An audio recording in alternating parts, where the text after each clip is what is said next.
There are people in many parts of the world who are trying to make their voices heard by exercising their democratic right. And in this context, hands-off protests have taken place not only in the US, but also in many parts of Europe. In many cities like London and Paris, anti-Trump protesters came together. They protested against Trump's policies.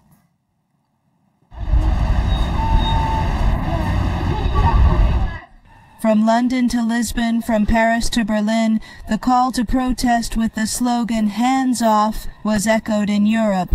In many European cities, opponents of U.S. President Donald Trump took to the streets. The protests erupted after Trump's tariffs shook global markets. Demonstrators took to the streets against the global impact of Trump's policies. London, the capital of the UK, was the scene of these protests.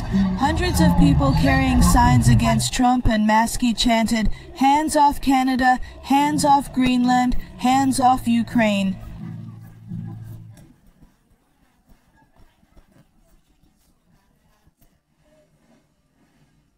Similar scenes were recorded in Paris, the capital of France.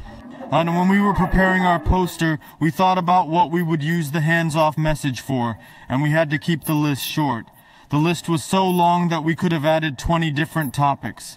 All of these are being affected and radically changed in ways that no one intended. There were also protests in Berlin and Frankfurt in Germany. In Berlin, citizens gathered in front of the bet of Elon Musk's car company Tesla. The protesters here mostly targeted Musk. Banners were unfurled in English and German, "Stop Tesla" and "Topple Tesla." It was noteworthy that the Tesla bookmaker was guarded by police.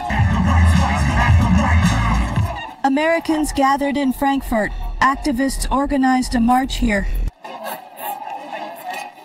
He attacks the press, he attacks universities.